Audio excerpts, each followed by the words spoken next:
Hello friend, তোমরা সবাই কেমন আছো?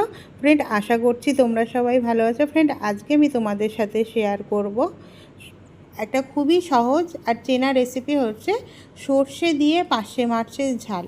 সর্ষে দিয়ে পার্শে মাছের ঝাল করার জন্য প্রথমেই হচ্ছে আমাদের সর্ষে লাগবে। আমি হচ্ছে এখানে সর্ষের গুঁড়ো নিয়েছি, 1 টেবিল স্পুন সর্ষের গুঁড়ো নিয়েছি। এটাকে হচ্ছে অল্প জল দিয়ে ভিজিয়ে রেখেছি, নর্মাল জল দিয়ে। এদিকে হচ্ছে পার্শে মাছ নিয়েছি 4টে, এটাকে হচ্ছে লবণ আর হলুদ দিয়ে মাখিয়ে নিয়েছি। এবার পার্শে মাছগুলোকে হচ্ছে তেল গরম করে কড়াইতে এটাকে হচ্ছে ভালো করে ভাজা ভাজা করে নেবো। পার্শে মাছটা ভাজা হয়ে গেলে এবার হচ্ছে মাছগুলোকে এর থেকে তুলে নিচ্ছি তেলের থেকে। এবার ওই মাছ ভাজা তেলের মধ্যে অ্যাড করে দিচ্ছি হচ্ছে সামান্য কালো জিরে আর হচ্ছে 2টো শুকনো লঙ্কা। তার সাথে ফোড়নটা রেডি হলে এর মধ্যে অ্যাড করে দিচ্ছি হচ্ছে 1/2 টিস্পুন আদা বাটা আর 1 টিস্পুন হচ্ছে কাঁচা লঙ্কা বাটা আর হচ্ছে জল। তোমরা চাইলে শুকনো লঙ্কাও দিতে পারো। এবার আদা লঙ্কাটা বাটা হয়ে গেলে এর মধ্যে অ্যাড করে দেবো হলুদের গুঁড়ো আর জিরের গুঁড়ো, ছোটো ওই 1/2 টিস্পুন মতন আমি দিয়েছি। আর লবণটা তোমরা তোমাদের টেস্ট অনুযায়ী দেবে। আর ঝালটা বলবো তোমরা কিন্তু বুঝে দেবে, বেশি ঝাল দেবে না, সর্ষে বেশি ঝাল হয়ে গেলে কিন্তু খাওয়া যায় না। এবার হচ্ছে মশলাগুলোকে ভালো করে লো ফ্লেমে এগুলোকে মশলাকে কষিয়ে নেবে। মশলা কষানো হয়ে গেলে মশলাতে যখন তেল ছেড়ে দেবে তখন এর মধ্যে অ্যাড করে দেবো হচ্ছে পরিমাণ মতন জল। পরিমাণ মতন জল দিয়ে এটাকে হচ্ছে ভালো করে হচ্ছে ফুটতে দাও।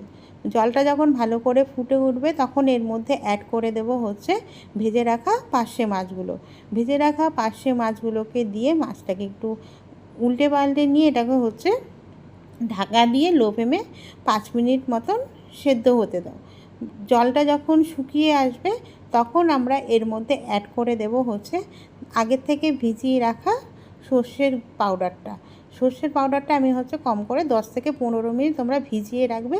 এবার এটা দিয়ে দিচ্ছি, বেশি জল দেবে না, এরকম গাঢ় করেই দেবে। আর তার সাথে দিয়ে দেবো হচ্ছে সামান্য জল, বাটিটা ধুয়ে আমি হচ্ছে জল দিয়ে দিচ্ছি। দিয়ে হচ্ছে এটাকে হচ্ছে লো ফ্লেমেই রান্নাটা করার চেষ্টা করবে। সর্ষেটা অ্যাড করার পরে সবসময় লো ফ্লেমে করার চেষ্টা করবে, তাহলে হচ্ছে সর্ষে কখনো তিতো হবে না। এবার হচ্ছে এটাকে দিয়ে এটাকে মিক্সড করে এটাকে হচ্ছে ঢাকা দিয়ে দাও। ঢাকা দিয়ে হচ্ছে এটাকে ফুটিয়ে নাও, লো ফ্লেমেই কিন্তু রান্নাটা করবে।